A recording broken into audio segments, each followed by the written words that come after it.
Baik, sudah terrecord ini. Sudah Ibu. Sudah ya, sudah. Baik, saya mulai ya. Ah, tentang tanaman jagung. Nah, ini tanaman jagung. Teman-teman, ada yang belum tahu tanaman jagung seperti apa? Ada yang baru pertama kali melihat di slide ini? Enggak ya. Semuanya sudah pernah melihat langsung, asli gitu ya. Di praktikum-praktikum sudah pernah menanam. Oh, belum pernah. Jadi kalau melihat pernah, menanam belum pernah. Kalau memegang sudah pernah. Oh, Pernah Ibu. pernah ya. Memakan jagung pernah nggak? Pernah Bu, jagung Pernah. bakar. Jagung bakar. Nah, bakwan jagung udah pernah kan ya? Pasti ini semuanya. Terus jagung bakar. Mungkin rata-rata pernah juga. Terus rebus jagung atau kukus jagung. Pernah juga. Pernah makan jagung yang eh di berupa pipilan itu ya, dikukus terus dikasih kelapa. Pernah nggak? Kalau di barat suka ada yang jualan gong gitu, tot itu, tot Jasuke Bu, jagung. jasuke. Oh, adanya jasuke. Jasuke bener. Ini yang yang saya yang saya tanyakan itu bukan jasuke tapi dia itu bukan dia jagung ukurannya besar-besar terus dikasih kelapa gitu. Jualnya pagi-pagi biasanya atau enggak sorean. Belum pernah. Terus kalau dimakan itu rasanya tawar. Belum pernah ya. Kalau jasuke pada saat makan jagungnya saja rasanya gimana? Tanpa tanpa toppingnya gitu. Rasa jagung. Rasa jagung. Maksudnya manis kah, tawar kah gitu? Udah manis Ibu, Manis udah kan? manis. Iya Ibu. Terus pernah makan popcorn? Pernah. Pasti. Nah, jadi eh, semuanya rata-rata pernah makan jagung. Tapi pernah nggak menyadari bahwa yang dimakan itu jagung apa? Gitu. Yang di bakwan itu jagung apa? Yang dibikin popcorn, bikin berondong gitu, itu sama nggak jenis jagungnya? Itu ya. Nah, itu ternyata beda-beda itu. Yang tampilan sekarang ini bukan jagung manis yang suka dibikin jasuke, yang suka dibikin bakwan jagung. Nah, itu beda gitu ya. Nah, jadi nanti kita akan diskusi atau ya diskusi lah tentang jagung yang akan kita handle nanti gitu. Baik, ini tentang jagung sekilas begitu ya. Kemudian nah, nah, jadi kalau eh, memandang atau kita melihat pengkelasan dari jagung, ternyata begitu banyak jenis-jenis jagung gitu ya. Bukan hanya satu jagung aja gitu, terus digunakan beragam-ragam kebutuhan. Enggak, ternyata memang ada jenis jagung yang berbeda-beda, yang juga pemanfaatan utamanya berbeda. Nih, secara garis besar jagung dibedakan menjadi jagung yang peruntukannya untuk pangan, kemudian untuk pakan dan untuk kebutuhan khusus. Walaupun dalam kebutuhan khusus itu juga ada untuk pangan juga gitu ya. Tapi maksudnya ketika jagung itu dikelompokkan sebagai eh, tipe jagung untuk pangan, nah ini secara khusus mensuplai kebutuhan pangan utama dan juga sebagai pangan sayuran gitu. Seperti misalnya ada jagung manis yang teman-teman sering konsumsi dalam beragam bentuk masakan atau camilan. Itu jagung manis. Rasanya memang manis walaupun dikonsumsi pada saat masih masih segar atau diproses sekedarnya saja tanpa tambahan gula. Itu dia rasanya manis karena memang secara alami mengandung gula, gitu. Maka itu dikelompokkan sebagai sweet corn. Kemudian ada yang disebut juga dengan flint corn, kemudian flour corn, dan waxy corn. Flint corn itu adalah jagung yang kita kenal sekarang sebagai jagung pipil yang banyak eh, diproduksi, dirilis oleh perusahaan benih, oleh industri benih, dijual, dijual benihnya dalam bentuk hibrida, termasuk yang akan kita tanam nanti. Ini adalah jenis flint corn.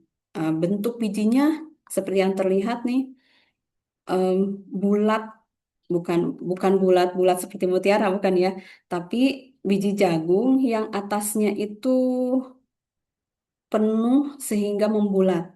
Beda dengan sweet corn yang kalau kering dia akan mengerut. Beda juga dengan dankcorn yang kalau mengering bagian atas dari bijinya itu akan menyusut ke bawah. Jadi seperti gigi geraham. Nah, coba di apa jilat gitu ya, gigi gerahamnya kan tidak utuh gitu kan ya, tapi ada lekukan. Nah, itu tipe Dencon. Di kita Dencon tidak familiar gitu ya.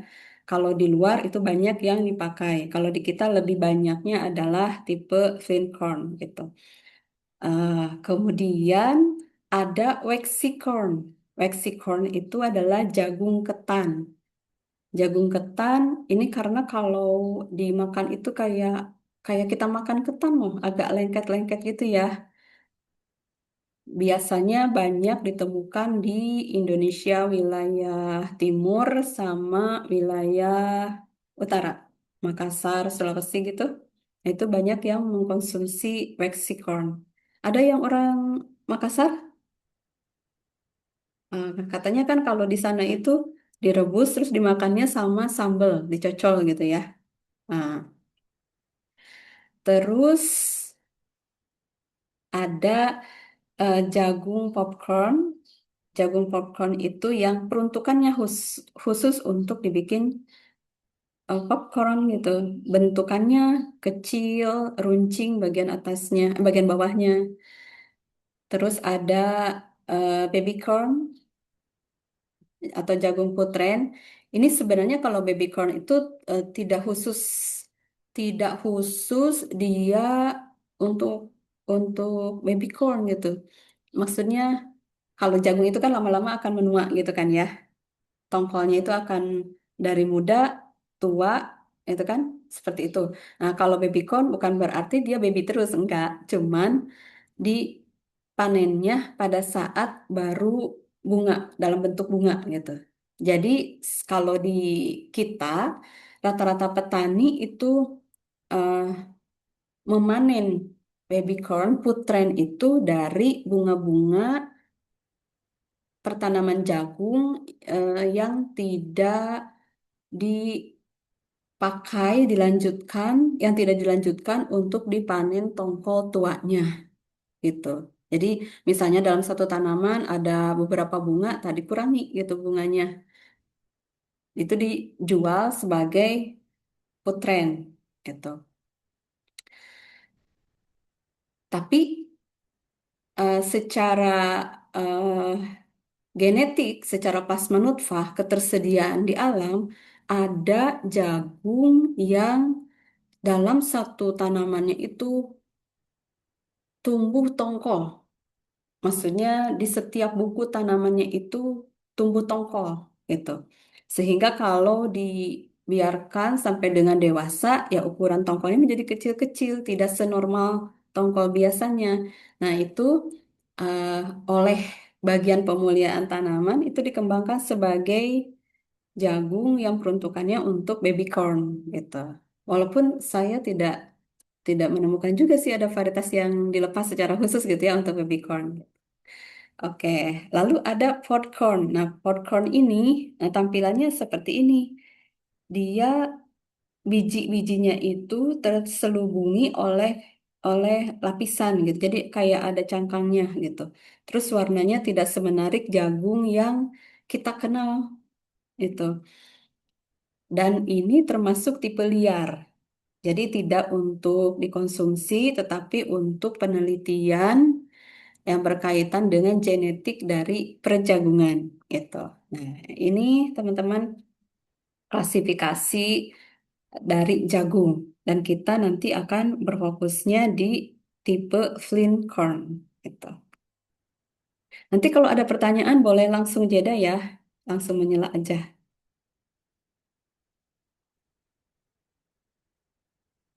Baik. Nah, ini adalah eh, apa varietas jagung yang akan ditanam dalam kegiatan kita yang di Sukabumi itu. Jadi memang tipe flint corn ya. Jagungnya berbiji keras, terus butirannya bulat penuh gitu. Nah, ini karakteristik dari varietas yang akan kita tanam, namanya NK Sumo. Bentuknya atau tipe varietasnya adalah hibrida. Tuh. Jadi hasil silangan. Nah, petani di Sukabumi atau kelompok tani yang nanti tempatnya akan kita gunakan untuk kegiatan ini, itu sudah menanam juga. Mereka menanam NK Sumo dan apa ya kemarin itu ada satu lagi gitu. Dan terlihat NK Sumo itu memiliki keragaan yang lebih baik dibandingkan dengan varietas yang satunya lagi gitu. Dan menurut keterangan dari petani, NK Sumo lebih bagus secara keragaannya dan juga secara hasilnya. Jadi tanamannya tuh lebih lebih tinggi, lebih batangnya lebih besar, lebih kokoh gitu. Tongkolnya juga lebih besar.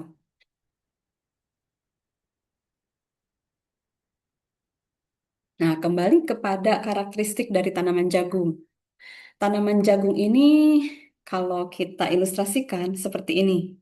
Ya, ada akar, kemudian ada bagian tajuk. Akarnya serabut. Jadi kalau tanaman yang berakar serabut tipe apa tuh? Monokotil atau dikotil?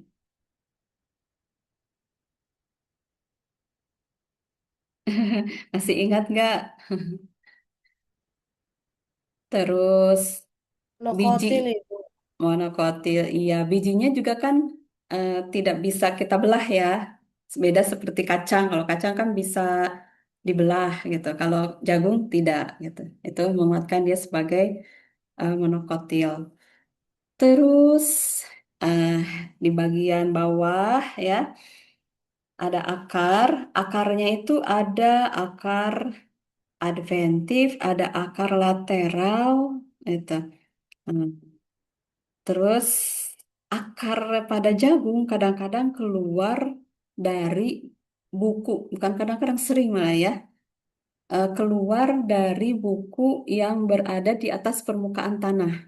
Nah itu tidak mengherankan gitu ya, bahkan varietas yang dilepas rata-rata karakteristiknya seperti itu, termasuk juga NK Sumo itu kemarin saya lihat di lapangan juga seperti itu.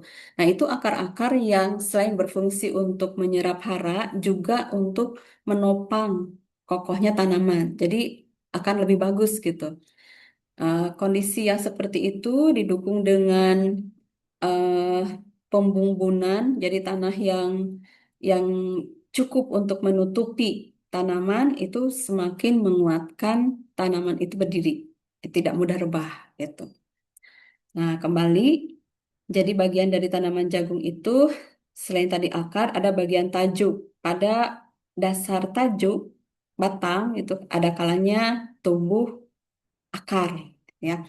Kemudian ada daun-daun hingga sampai 12-15 helai daun. Daunnya sejajar berselang-seling.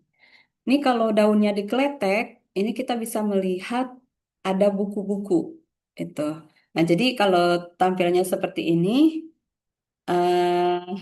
buku daunnya itu sekaligus menjadi tempat tumbuhnya bunga-bunga.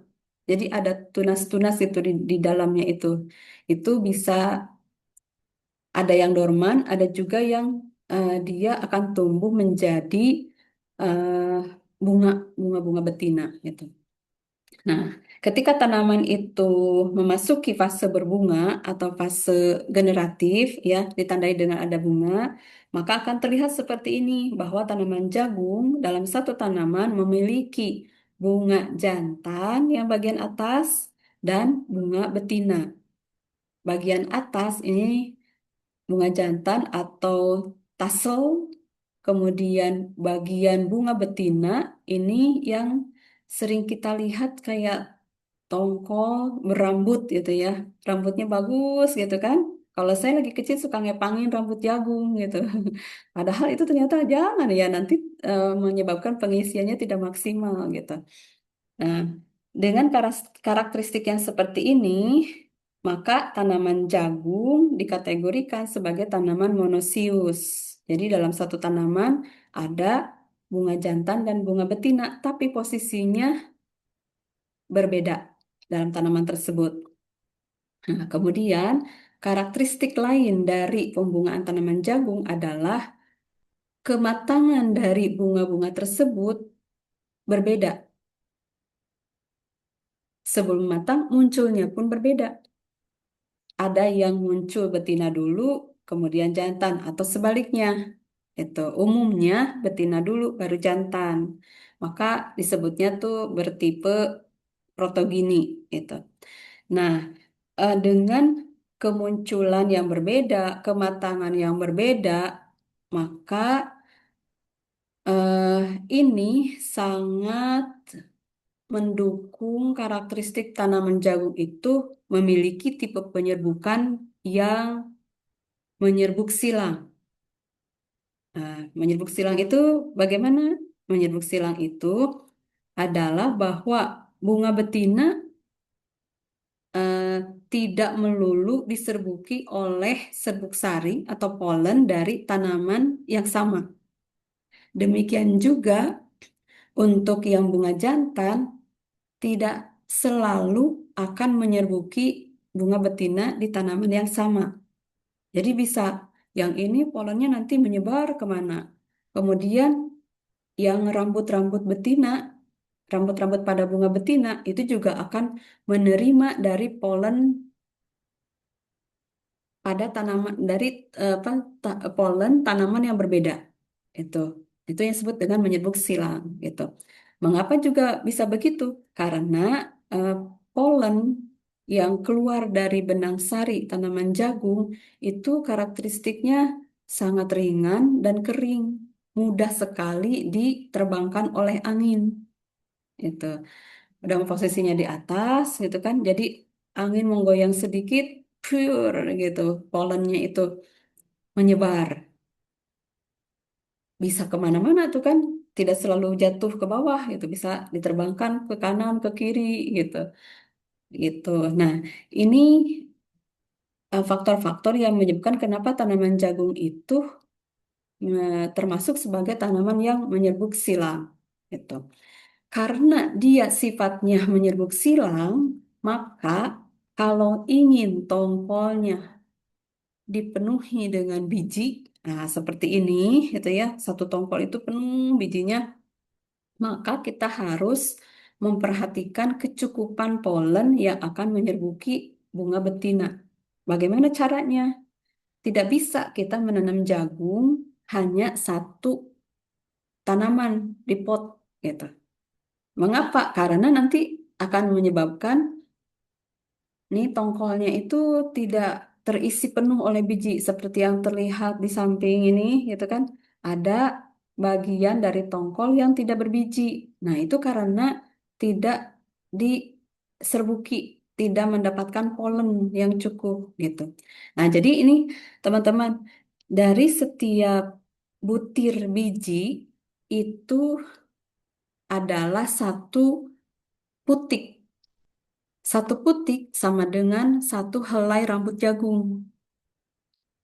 Gitu. Jadi kalau ingin tahu berapa banyaknya eh, putik pada jagung, ya hitung aja bijinya ditambah dengan yang tidak tumbuh. Gitu. Gitu ya. Nah, terus kalau seperti ini bolong-bolong itu bukan berarti yang menanamnya giginya ompong. bukan gitu ya. Tetapi karena tadi pada saat pembungaan jumlah polen yang menyerbuki itu tidak cukup. Kenapa bisa tidak cukup? Mungkin populasinya kurang atau mungkin karena eh, umur bunga jantan dan betina itu jauh terpisah.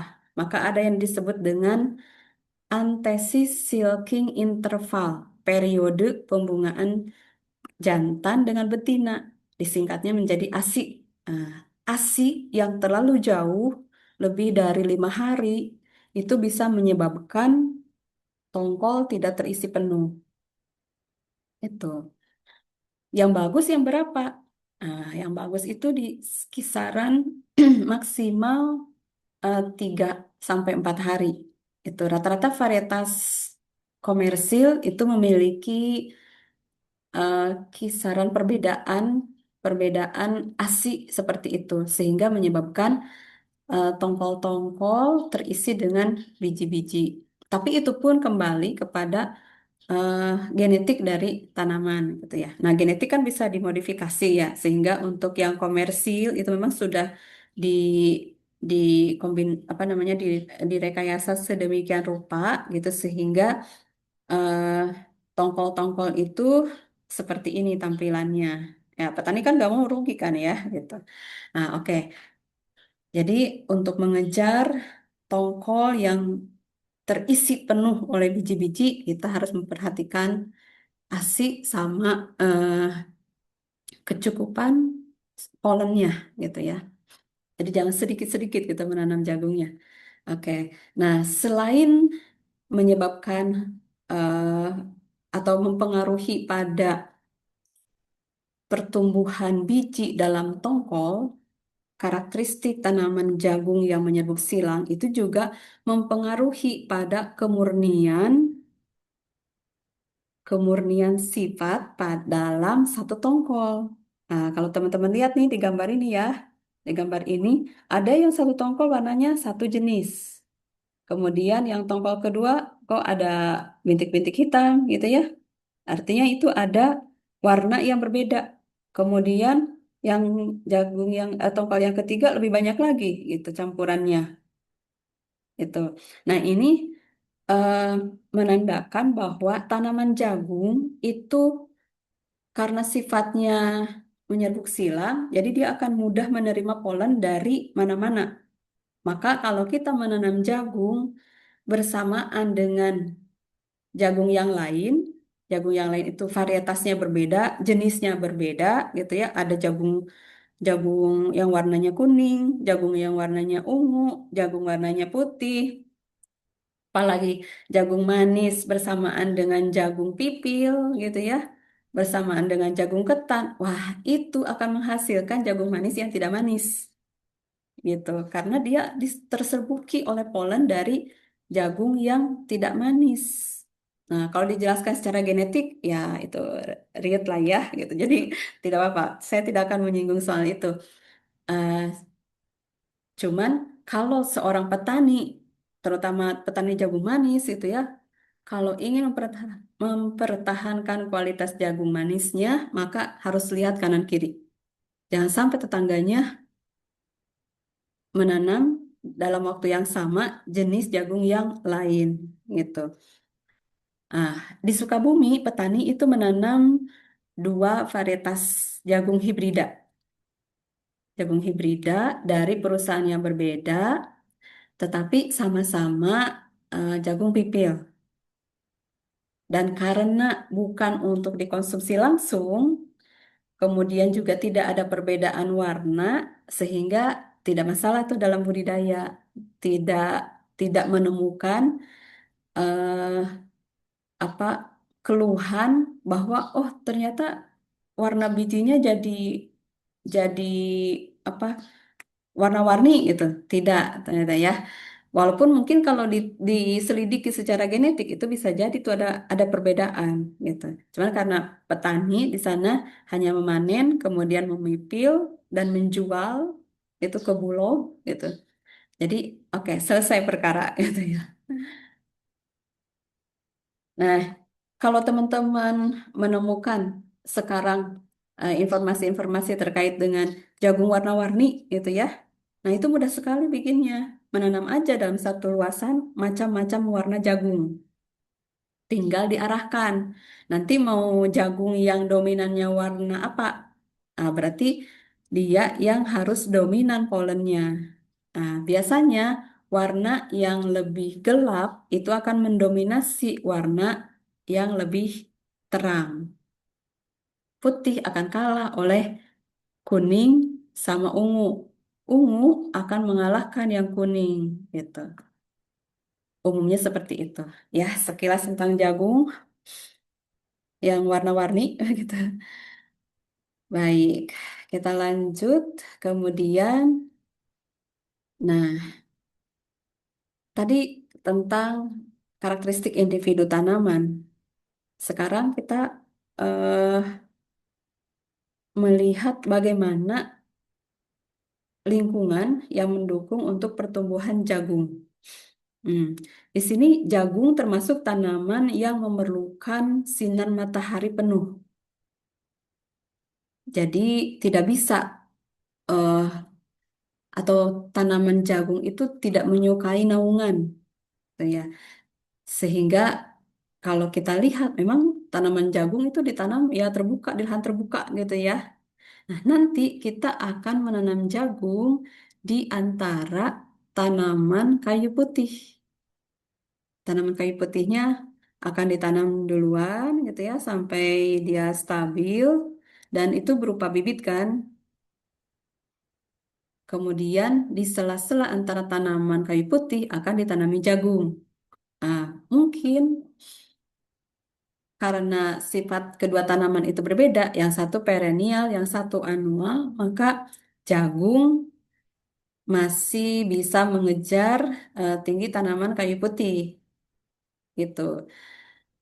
Jadi tanaman jagung di fase-fase apa eh, untuk satu musim itu musim pertama itu tidak tidak akan terlalu ternaungi oleh kayu putih.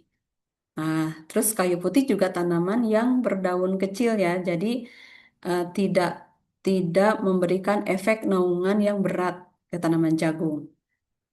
Namun itu akan berbeda kondisinya ketika di musim kedua atau di musim ketiga. Itu karena tanaman kayu putihnya akan lebih tinggi kan, sehingga naungannya akan lebih besar dibandingkan dengan musim pertama gitu. Karena nanti kayu putihnya kan akan lebih tinggi daripada jagung gitu. Tapi itu nanti itu ya. Sekarang kan baru akan, jadi di musim pertama, oke itu tidak terlalu dipermasalahkan. Nah, kemudian tanaman jagung menyukai kondisi yang seperti apa? Secara iklim, tanaman ini menyukai suhu yang seperti ini. Jadi kalau di kita eh, sampai ya di cuaca seperti ini ya.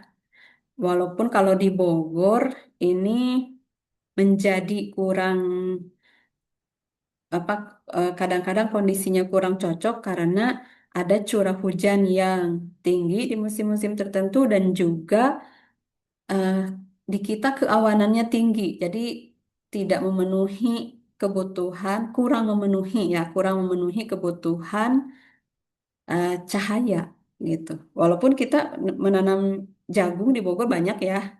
Kemudian penelitian jagung di Bogor juga banyak sekali dan tidak terlalu eh, tidak terlalu signifikan kondisi pertumbuhannya gitu. Namun ternyata kalau kita untuk usaha budidaya yang dalam skala luas di Bogor itu kurang gitu. Nanti di Sukabumi bagaimana? Di Sukabumi ya kita perlu memeriksa nih nanti apa faktor cuacanya seperti apa untuk kategori ini gitu ya. Kemudian untuk jenis tanah.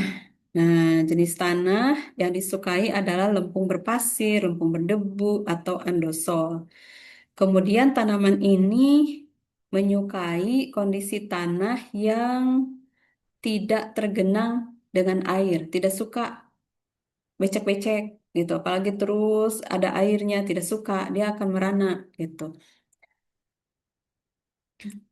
tanah yang disukai memiliki kemasaman kategori agak masam hingga netral. Maka yang akan menanam jagung biasanya mengaplikasikan dolomit atau kaptan di awal penanamannya.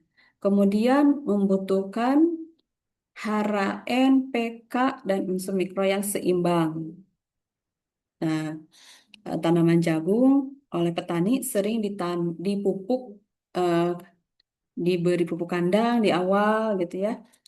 Kemudian pupuk organik, pupuk anorganiknya ada yang memberikan pupuk tunggal, urea, SP36, KCl atau SP18, ada juga yang memberikan pupuk majemuk yaitu NPK ya, ada yang NPK Ponska, ada juga yang lebih eksklusif menggunakan NPK Mutiara gitu. Itu eh, secara simpel petani ya seperti itu gitu ya. Mhm. Nah, kalau nanti kita dalam dalam kegiatan itu ada lebihnya karena akan diberikan biochart yang sudah teman-teman siapkan. Itu harapannya nanti dapat mengurangi kebutuhan pupuk anorganik gitu. Kita nanti akan lihat nih berapa eh, perimbangan yang mendukung pertumbuhan dan juga produktivitas yang bagus gitu. Oke, itu dari sisi tanah. Kemudian dari sisi tempatnya, ketinggian tempat. Ini ketinggian tempat yang disukai itu antara 0 hingga 800. Jadi 800 sudah kategori menengah menuju tinggi ya, ya. Menyukai kemiringan lahan kurang dari 15. Tapi eh, sekarang makin banyak kita lihat lereng-lereng itu ditanami dengan jagung. Ada yang untuk budidaya, ya untuk produksi, ada juga yang demplok. Misalnya perusahaan-perusahaan benih itu Singgenta, kemudian BCA misalnya gitu.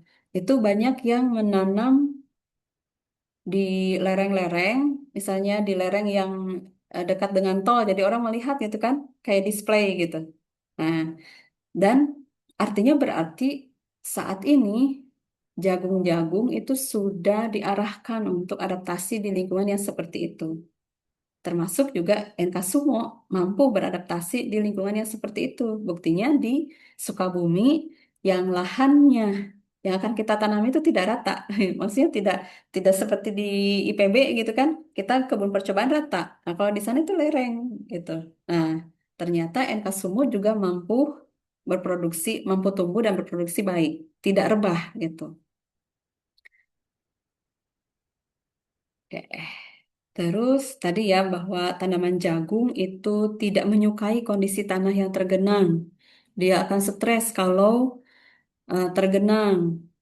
Maka perlu memperhatikan drainasenya, pembuangan airnya harus diperhatikan gitu.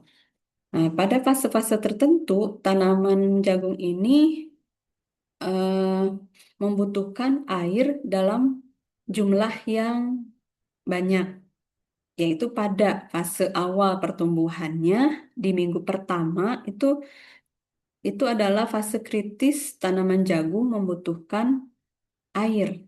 Kenapa? Karena pada awal penanaman kita kan menanam menggunakan biji kan ya, menggunakan biji. Biji itu bisa berkecambah karena bantuan air. Biji atau benih itu akan menyerap menyerap air, namanya imibisi, itu kan menyerap itu akan menghasilkan suatu proses yang akhirnya mendorong pertumbuhan embrio menjadi tanaman baru gitu. Kalau air tidak tersedia dalam jumlah yang cukup, itu dapat menunda eh, perkecambahan atau bahkan bisa sampai mematikan benih tersebut gitu. Jadi ini di fase awal pertumbuhannya di minggu pertama itu adalah fase kritis. Kita harus memberikan air dalam jumlah yang cukup gitu. Nah, kalau di tempat praktikum nih teman-teman, eh, air air tersedia kan ya? Terus kalau habis menanam, oh enggak, kok Kipti geleng kepala. Hah, tapi biasanya di blok-blok eh, apa blok-blok percobaan untuk atau praktikum itu kan suka ada keran gitu ya. Mahasiswa setiap hari dapat mengambil air menggunakan menggunakan gembor atau pakai selang atau pakai sprinkler gitu kan. Air itu sudah disediakan supaya tanaman yang ditanam tidak kekurangan air gitu. Nah, permasalahannya kalau di petani bagaimana gitu kan? Di Sukabumi kemarin bagaimana itu? Nah, tidak ada tuh eh, keran-keran yang kita bisa gunakan sebagai sumber air. Kita pasang selang, nggak ada gitu. Sehingga benar-benar yang di Sukabumi itu nanti akan apa, memanfaatkan air alam. Air alam itu yang mana? Hujan, embun, gitu kan. Ah, sehingga nanti perlu dibantu dengan doa ya oleh semuanya gitu. Kemudian selain fase awal, pada masa pembungaan itu juga menjadi fase kritis. Tanaman jagung membutuhkan air yang cukup. Tetapi tetap tidak suka yang berlebihan karena misalnya hujan berlebihan itu akan mengganggu eh, apa penyerbukan. Itu akan menyebabkan polen tidak maksimal membuahi, jadi biji banyak yang bolong, bisa jadi seperti itu.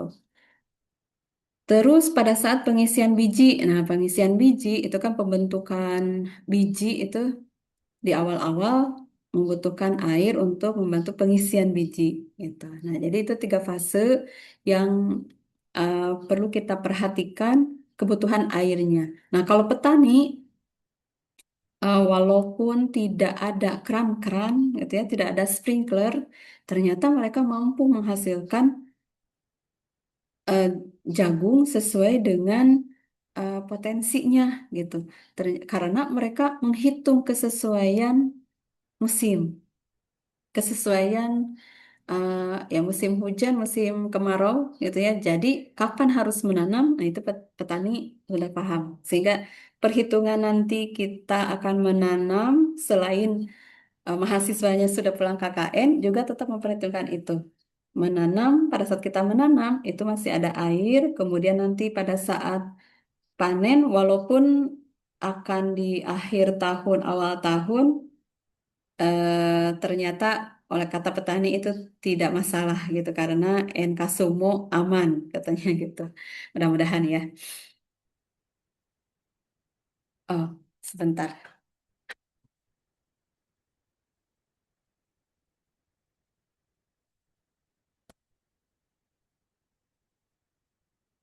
Kemudian faktor lainnya adalah pemeliharaan ya, pemeliharaan mulai dari pengendalian gulma dan hama penyakit. Untuk hama penyakit nanti akan secara khusus disampaikan oleh Bu Pipit.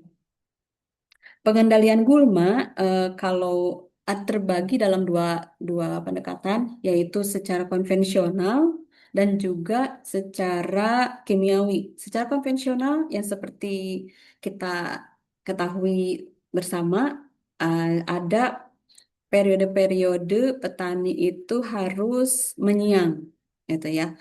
Tapi ada juga eh, apa secara kimiawi itu menggunakan herbisida selektif khusus untuk jagung. Nah, nanti bagaimana ya Bu Yunik? Apakah akan konvensional atau selektif gitu?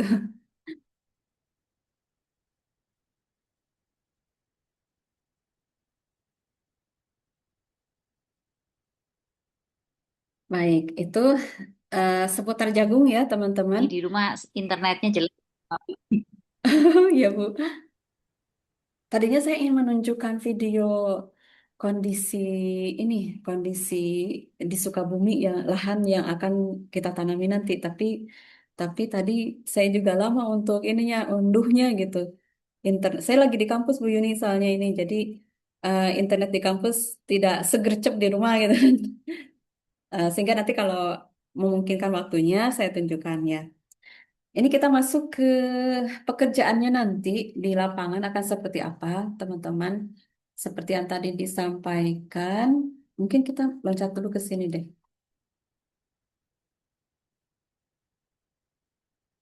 Ah, kurang lebih bayangannya seperti ini nanti. Ada tanaman kayu putih yang ditanam 5 meter kali 4 meter ya Bu Yuni ya.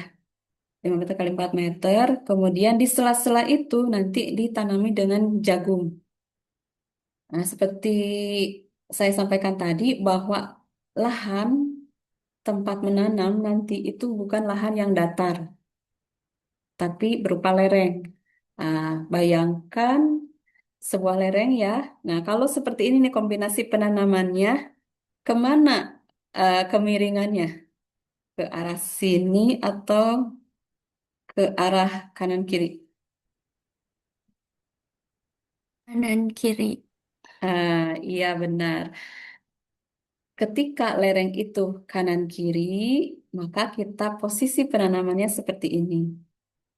Ya, memotong kontur ya, gitu. Sehingga tidak tidak terjadi erosi yang parah gitu. Nah, jadi mulai ada gambaran lah ya, seperti itu kondisi di lapangannya nanti. Nah, kemudian apa yang akan kita lakukan nanti di lapangan adalah pertama menanam kayu putih dulu, gitu ya. Kayu putih, kita tunggu sampai tanaman itu stabil, sudah hijau, itu recovery-nya udah beres, baru kemudian kita tanam jagung.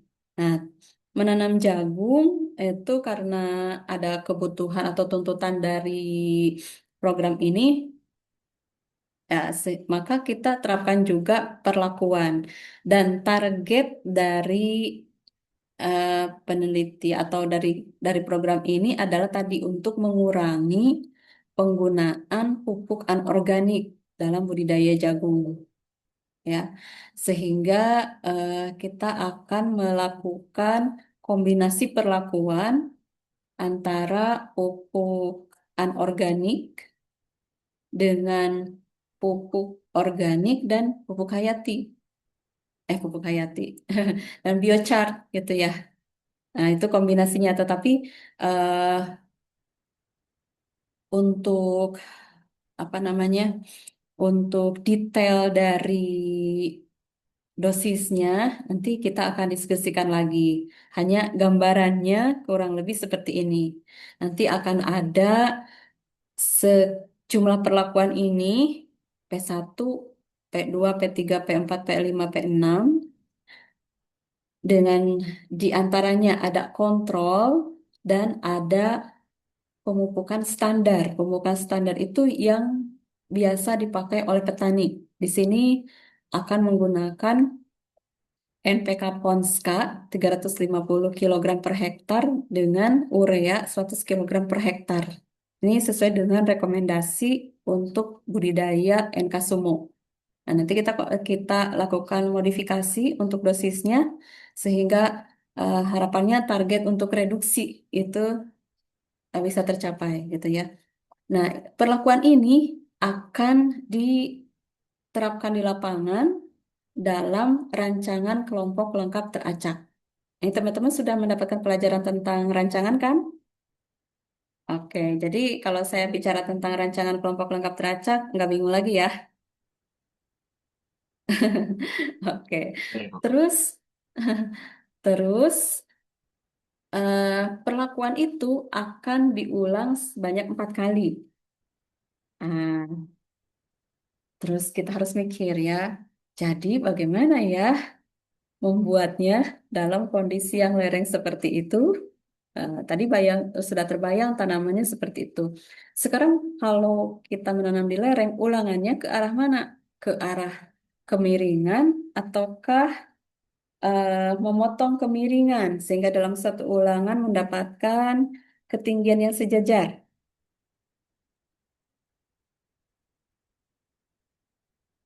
Kemana? dengan prinsip bahwa dalam satu ulangan harus diusahakan homogen, sedangkan antar ulangan boleh berbeda, maka kita nanti ulangannya itu akan eh, searah dengan kemiringan, gitu ya. Nah, rencana penanaman ada 2000 meter persegi. Nah, itu kita nanti akan melayout itu ya sama-sama bersama-sama melayout bagaimana eh, keseluruhan menanamnya, bagaimana pembagian posisi eh, dari apa ulangan itu dan bagaimana posisi eh, setiap satuan percobaan dalam ulangan. Boleh nih kalau dibuat tugas ya, dibuat tugas. Coba membuat ancang-ancang seperti apa nih penanamannya, layoutingnya, itu. Boleh nih Bu Yuni untuk bahan diskusi berikutnya. Boleh, Bu? Ya, nanti setiap orang nih bikin rancangan dulu, terus nanti kita satukan, kita lihat masing-masing gitu. Oke, itu ya. Atau terlalu berat dua orang, satu orang per dua orang mungkin ya. Oke.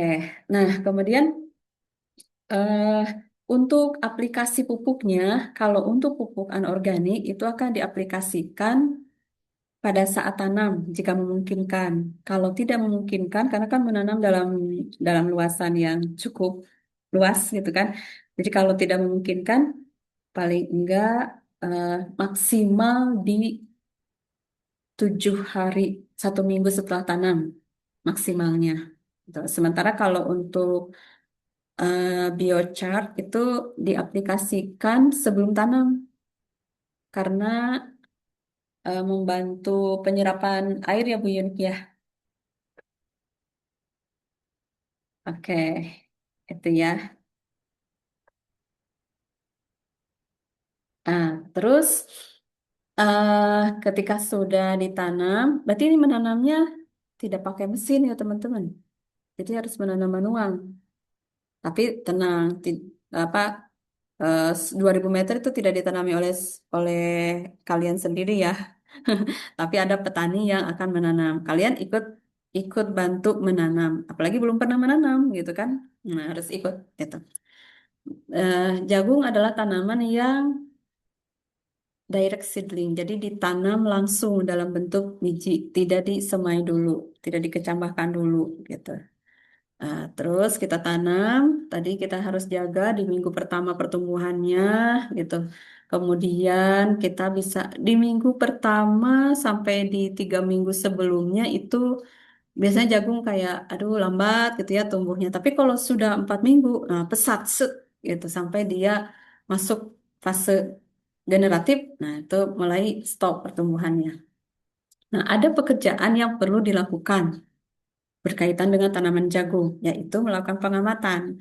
Nih, ada 2 kelompok karakter yang nanti perlu kita kolek datanya. Pertama, karakter vegetatif. Apa saja yang perlu kita amati? Satu, tinggi tanaman. Tinggi tanaman diukur dari pangkal batang hingga daun tertinggi yang dilakukan pada minggu ke-4, minggu ke-6, minggu 8 sampai minggu tanaman itu mulai menunjukkan teselnya.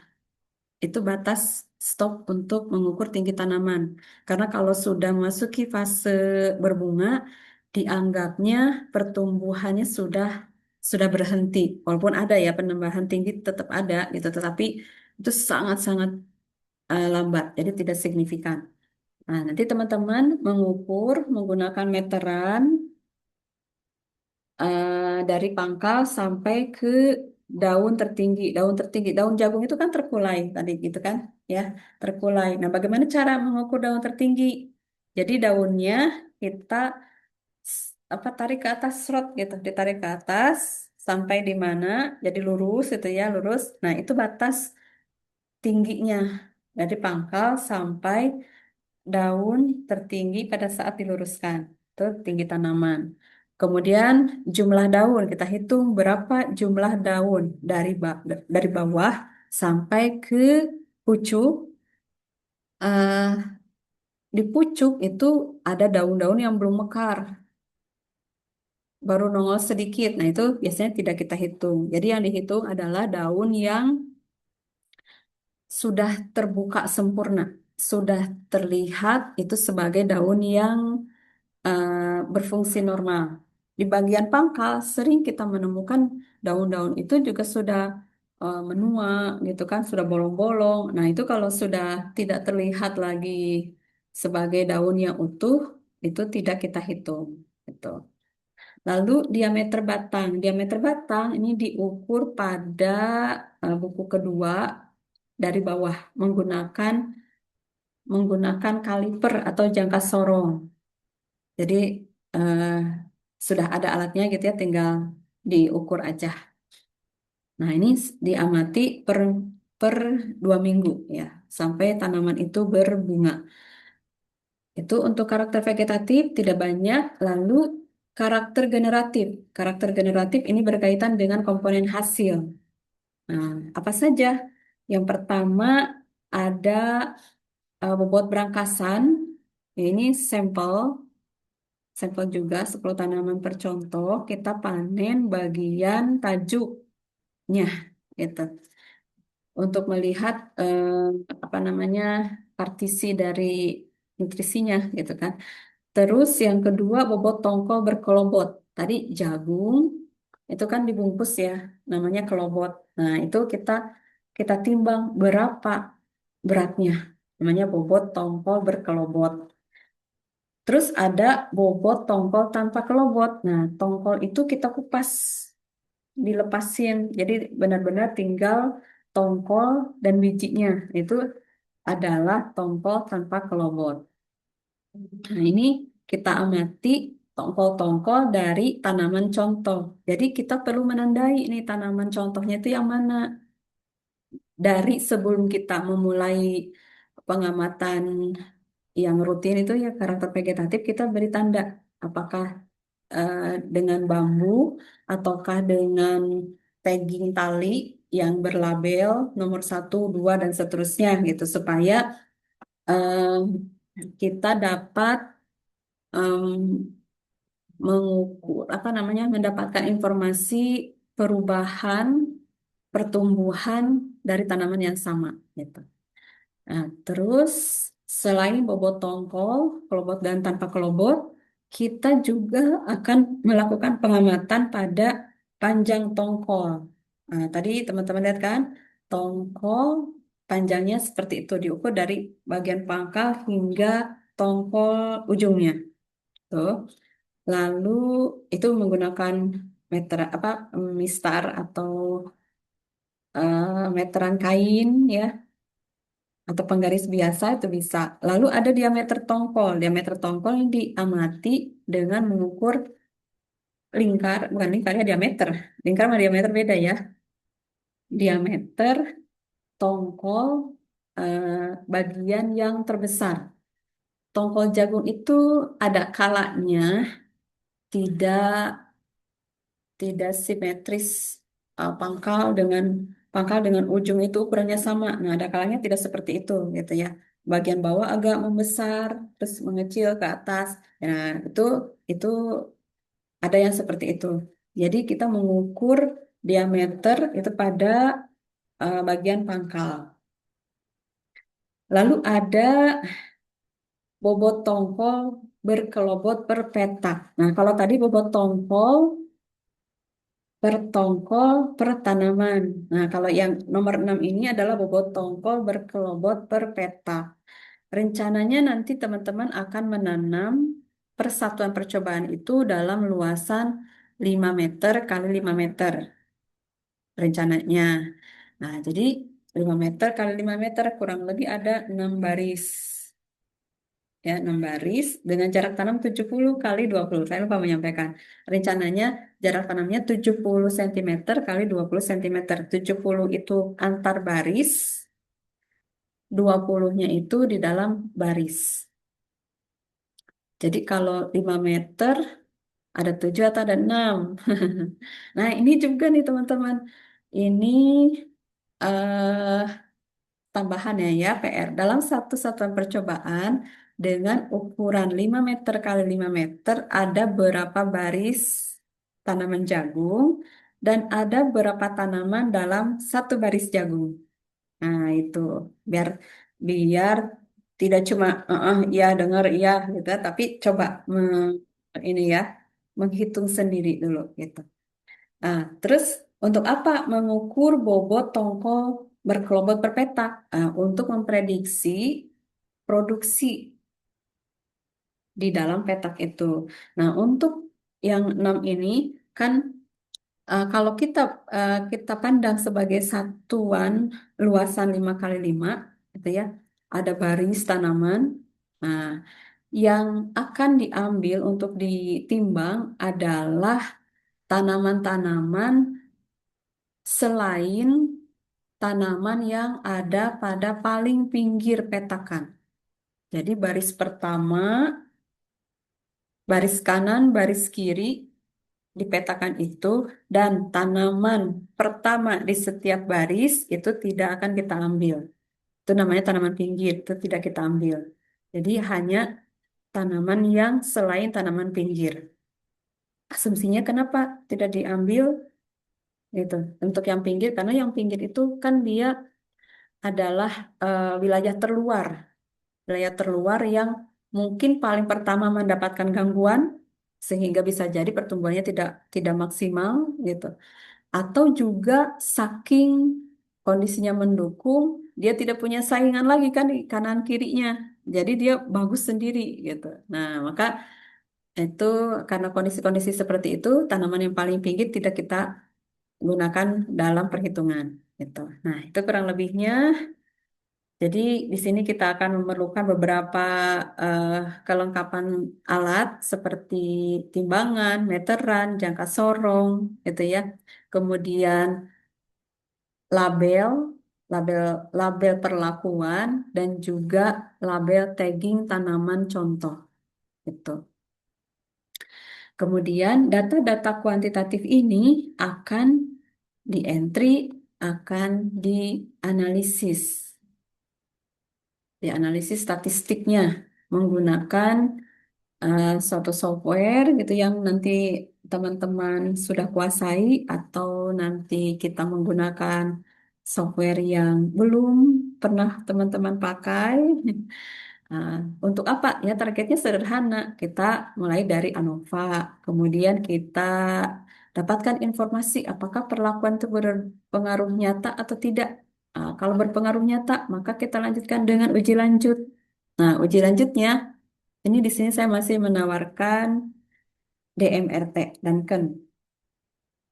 Nah, kalau untuk uji efektivitas pupuk biasanya ada kalanya kita menggunakan uji BNJ. Nanti kita lihat. Nah, itu kan fleksibel ya.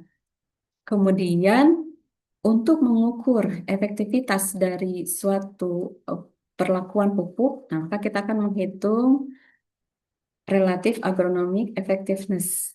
Itu dengan membandingkan produksi atau produktivitas dari petakan perlakuan terhadap standar. Apakah ada peningkatan hingga lebih dari 100% atau tidak? Kalau ada peningkatan lebih dari 100%, maka dianggap bahwa perlakuan tersebut memiliki atau dapat direkomendasikan untuk peningkatan hasil dan sebaliknya.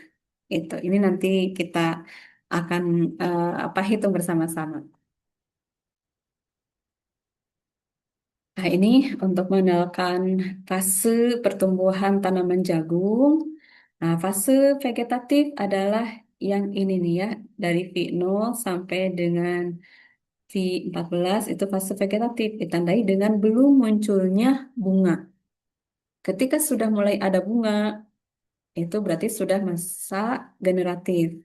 Nanti kita bisa perhatikan perkembangan dari buah yang terus akan terisi penuh, terus menunjukkan perubahan warna sampai tanaman itu siap untuk dipanen.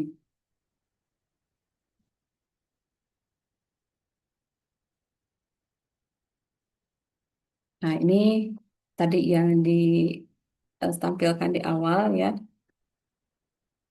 Tanaman jagung berada di antara tanaman kayu putih.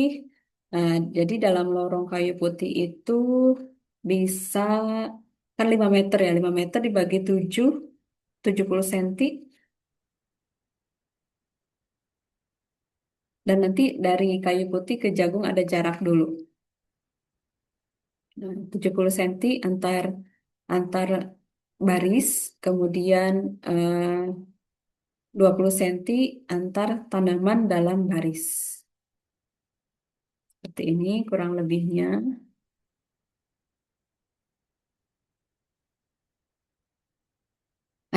Sudah, ternyata sudah selesai. Eh, Kurang lebih seperti itu, teman-teman, berkaitan dengan tanaman jagung dan budidayanya. Dan rencana kita untuk menanam di Sukabumi dan perlakuan pupuknya. Silahkan bila ada yang ingin ditanyakan.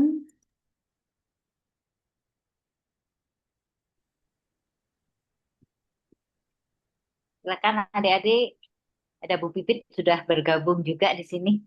Oh iya, nah, selamat datang Bu Pipit. Selamat datang. Terima kasih. Assalamualaikum. Waalaikumsalam. Ini sampai Bentar lagi Bu. backgroundnya belum diganti loh Oh ini. aduh, iya. Ini ada yang bertanya dulu. Ini Kipti ya, gimana Kipti? Ibu, saya izin bertanya, kenapa buat project nanti itu lebih pemilihan jagonya tuh lebih memilih Oncosumo. Terus kan si kayu putih itu kan punya sifat alelopati ya. Nah itu kan Mhm, apakah bakal berpengaruh terhadap si jagungnya ya Bu? Makasih. mhm. Baik, terima kasih pertanyaan yang bagus nih. Kenapa menggunakan NK Sumo? Ya, padahal banyak yang lain gitu ya. Pertama, kita eh, yang saya tangkap pertama adalah wilayah itu sudah menanam jagung. Kemudian, nah supaya tidak ada permasalahan dengan eh, produksi, maka kita menggunakan atau mengadopsi kebiasaan petani menanam apa. Nah, ternyata di sana petani itu menanam ya dua jenis tadi kan ya, dua jenis dan menurut penilaian mereka NK Sumo itu lebih adaptif di sana. Secara pertumbuhan lebih bagus tuh dibandingkan dengan varietas yang satunya dan secara hasil itu juga sama gitu. Memang kemarin juga lihat seperti tinggi tanaman, diameter batang, ukuran tongkol itu NK Sumo menang gitu ya, sedikit lebih lebih bagus gitu. Walaupun tidak menonjol banget sih gitu, tapi lebih bagus. Terutama di ini di batang diameternya itu dia lebih besar gitu. Jadi itu bagus untuk mencegah dia rebah gitu ya. Nah, maka keputusannya kita menggunakan NK Sumo karena oke, berarti adaptif di lahan tersebut sehingga kita tidak punya masalah dengan kecocokan tanaman yang baru di wilayah tersebut. Nah, kalau kita menggunakan kertas yang lain, iya kalau cocok. Kalau tidak, permasalahan baru gitu kan, perlakuannya belum tentu bekerja karena tanamannya aja tidak tumbuh gitu kan, atau tidak optimal gitu, seperti itu gitu. Kemudian, tadi apa yang kedua? Eh, Kayu putih Oh iya, alelopati. alelopati. Oh iya, saya belum mempelajari apakah apa kayu putih itu memiliki alelopati atau enggak. Mungkin Bu Yuni kayak ini lebih tahu gitu kan. Tetapi setidaknya nanti kan kita akan menanam eh, berjarak nih dari kayu putih ke jagung. Rencana Bu Yunik waktu itu 1 meter ya Bu Yunik ya. 1 meter sehingga eh, kurang lebih itu aman 1 meter untuk di musim pertama kedua mungkin masih. Tapi kalau sudah kayu putihnya itu sudah established gitu ya, sudah dewasa.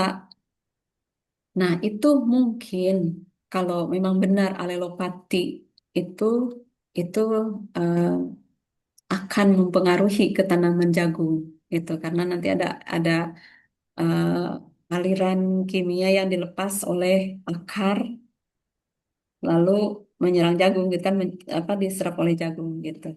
Tapi terima kasih ya informasinya dan saya juga jadi akan mempelajari ini. Oh iya kah gitu kan? Iya. Oke, kurang lebih seperti itu, Kipti. Ya, makasih ya. Yang lain bagaimana? Masih ada? Ibu izin bertanya, Boleh.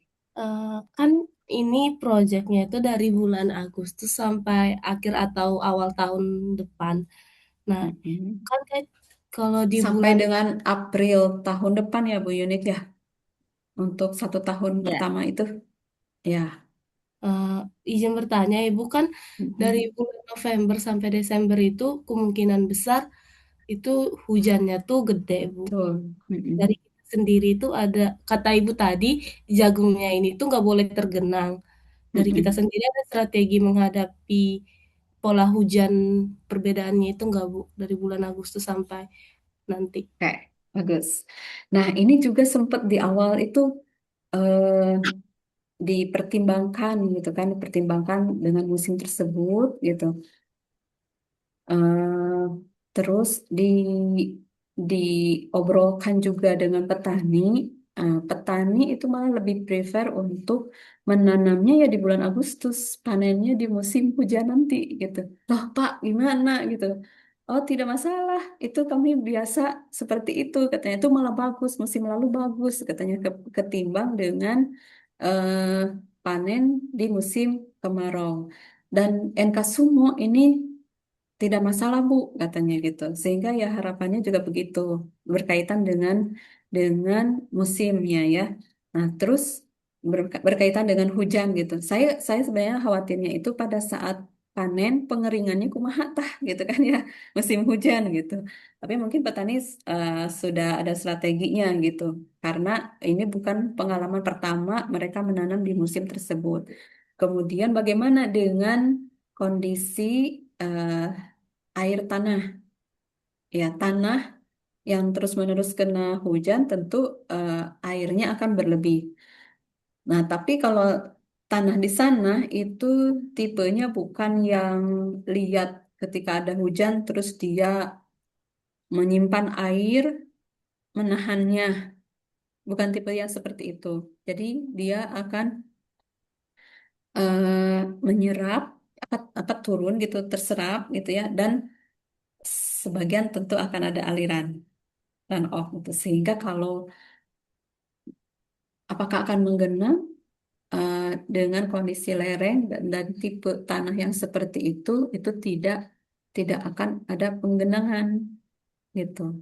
Nah, permasalahannya adalah kalau curah hujan tinggi, apakah runoff itu akan mengalirkan pupuk, membawa arus pupuk itu. Itu kan pertanyaan apa yang lebih mengkhawatirkan itu sehingga akan beresiko ya kehilangan pupuk tanaman tidak terpenuhi kebutuhan haranya gitu. Tetapi mungkin salah satu solusi yang akhirnya bisa siapa tahu menjadi solutif gitu, so menjadi sesuatu yang eh, membantu permasalahan di dalam budidaya di lingkungan yang seperti itu adalah karena kita menggunakan biochar menggunakan bahan yang kita berikan di awal gitu kan di lubang tanam sehingga fungsinya itu akan membantu eh, apa penampungan hara gitu seperti itu kurang lebihnya Baik Ibu, terima kasih. sami-sami satu lagi mungkin Boleh Ibu, saya izin bertanya. boleh nih Satria Eh, Satya ya Ibu, ya bukan Satria ya oke. Eh, jujur saya ini kan masih awam ya Bu terkait tanaman pertanian ini, khususnya jagung itu sendiri. Eh, Sebenarnya pertanyaan yang saya ingin tahu terkait masa panen si jagung itu sendiri. Itu kalau Bagaimana? jagung itu Maaf, berapa lama ya? Satya, Satya, Satya, maaf nih suaranya. Dia pecah suaranya Mas Satya. Tes, tes, tes, tes. Jelas nggak, Bu? Coba pelan-pelan Ya, ya. pelan-pelan Ya, aja Mas. terkait masa panen jagung. Kalau jagung itu panennya itu berapa lama ya, Bu? Setahu saya kan kalau padi itu kan 100 hari. Terus juga Mhm. tadi terkait pengamatan biomasa di generatif. Kalau di Mhm. tanaman kehutanan itu kan biomasa ini diambil dari kesamaan alometrik setiap pohonnya itu sendiri. Kalau tanaman pertanian itu terkait biomasa ini bagaimana ya, Bu? Oke, baik. Ada lagi? Cukup, cukup. Oke. Nah, untuk tanaman jagung itu masa panennya sekitaran 3 4 4 bulan.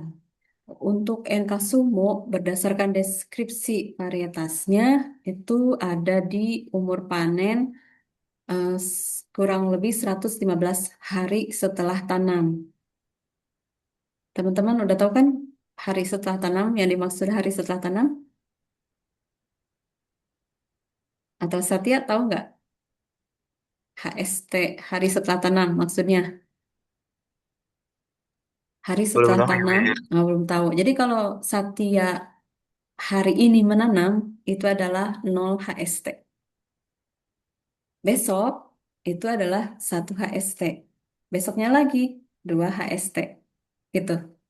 Paham ya? Nah, jadi 115 HST. Hari setelah tanam. Berarti kurang lebih berapa? 3 bulan lebih ya, 4 bulan kurang. Gitu.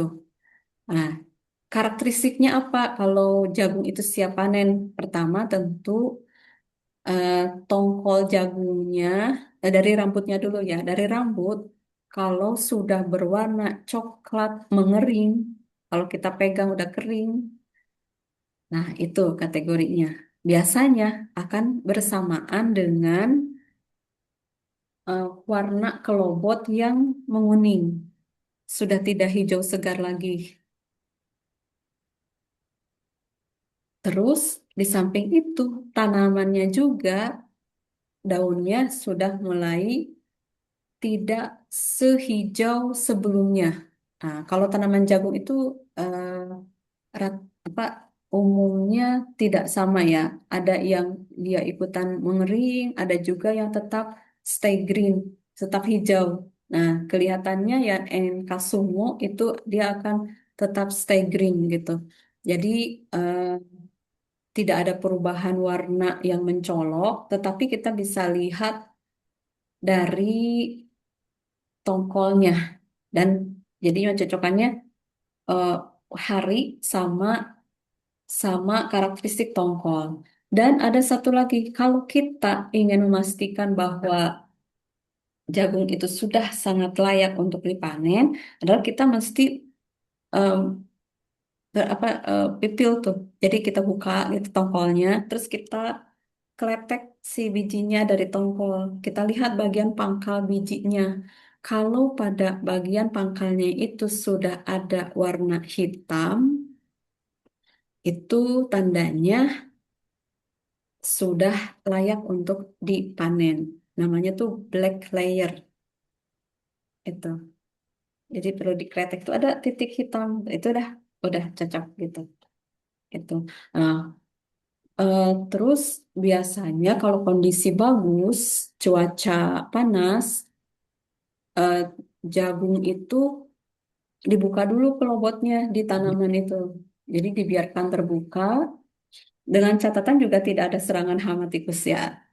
Tidak ada hama-hama yang lain yang mengganggu, yang akan memakan biji-biji itu gitu.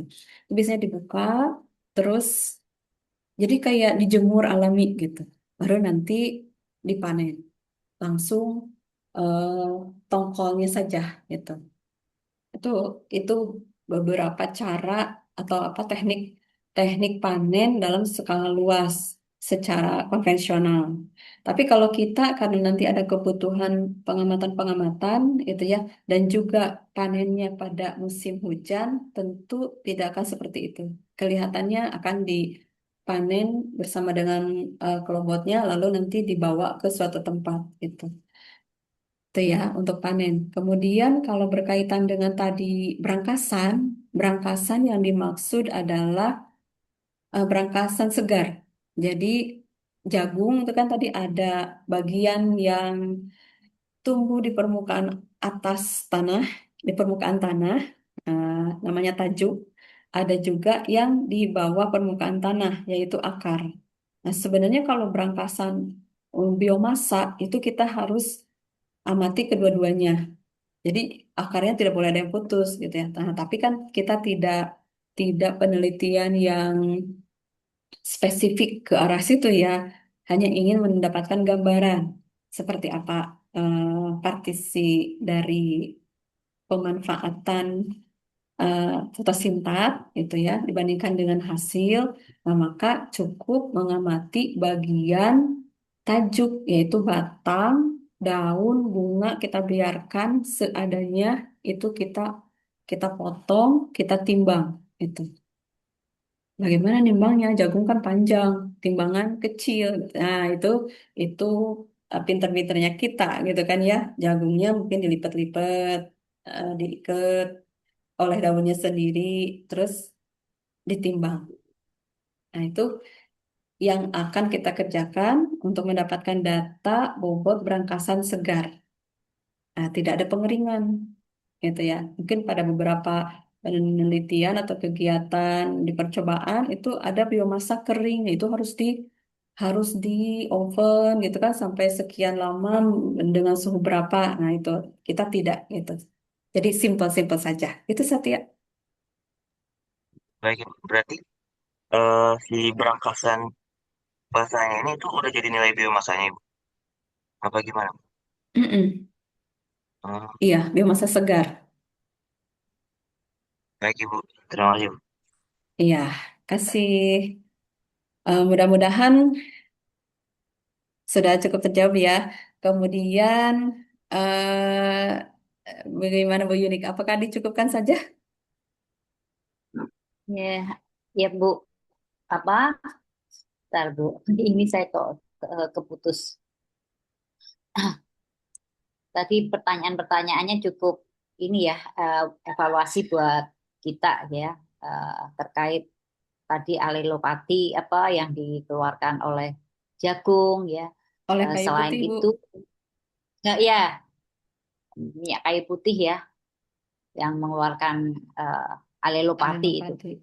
Iya, ya. betul. Jadi eh, apa yang sebetulnya bukan hanya ini ya, tapi dari serasah kayu putihnya sendiri itu juga mengandung fenol, Bu. Hmm. Jadi apa ya mungkin bisa kita diskusikan lagi ya.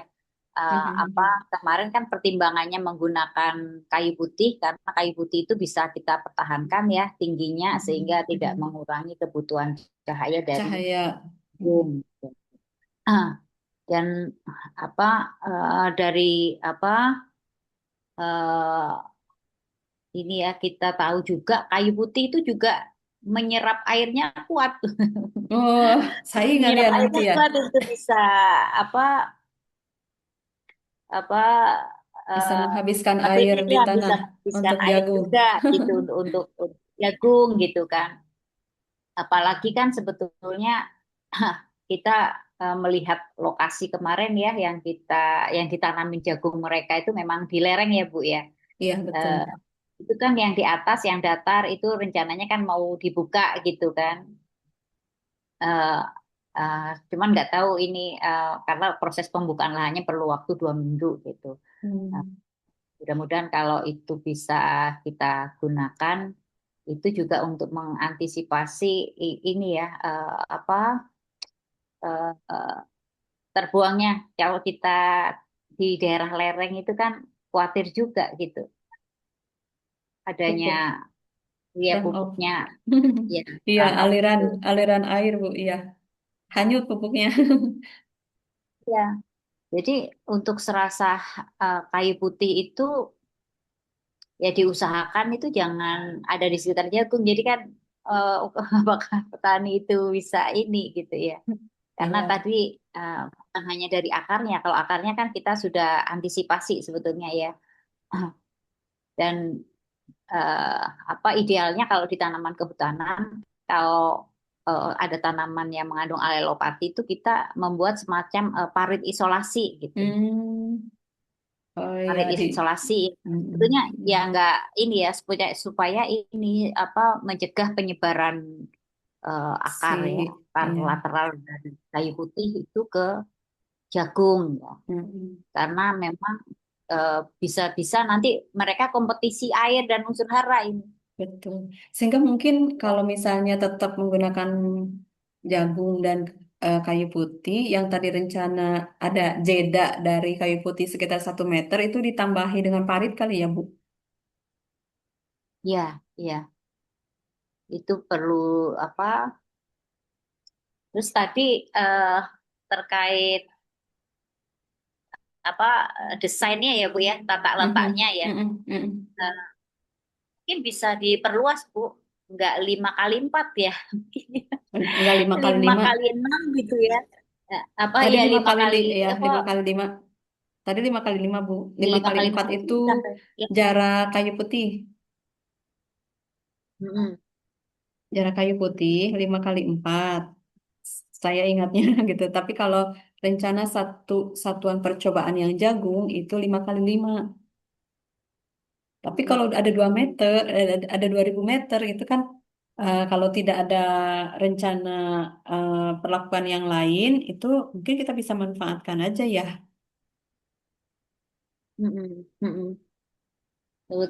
Dan juga Dan penggunaan ya, dan juga menyesuaikan nanti mungkin tidak akan semua wilayah itu layak untuk kita pakai. Misalnya karena terlalu miring kah, tidak rata kah, misalnya gitu. Sehingga kapan Bu kita kita perlu mengecek lagi gitu apa namanya eh, konturnya gitu kayak mana gitu.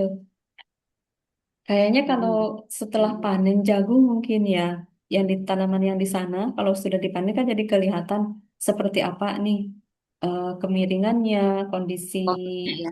iya gitu. Jadi, oh wilayah blok mana nih yang bisa kita pakai untuk perlakuan gitu. Mungkinkah begitu? Mm. Ya, bisa aja Bu. Sama ini ya, apa Kemarin panennya kapan ya, Bu? Kayaknya gimana? sih Panennya. eh, Mm-mm. panennya Panennya akhir Juni, Akhir akhir Juni. Juni. Oh, masih Saya akhir kira Juni. pertengahan. Oh, akhir Juni ya. akhir Juni. Oke. Iya. Jadi memang ini ya, apa hmm, kemarin kalau dilihat dari varietas yang ini kelihatannya NK Sumo itu lebih mungkin lebih kuat Bagus. ya, Iya, betul. Dan lebih itu kuat apa penanamannya kita serempak ya, Bu? Dalam 1 hari yang ya sama. Berarti tenaga kita kerjanya usahakan lumayan ya ya ya. nanti. Iya. Hmm. Sebetulnya ada 40 petani Bu yang sudah di list. Oh, oh, Cuman kita mungkin perlu membagi ya masing-masing itu petaninya yang apa untuk petugasnya gitu. iya.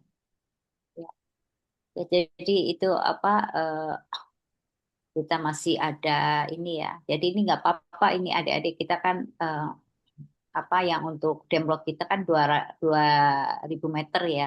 Mungkin Mhm. nanti untuk pengaruh alelopati pada tanaman jagung yang paling dekat dengan kayu putih itu bisa Ikuti.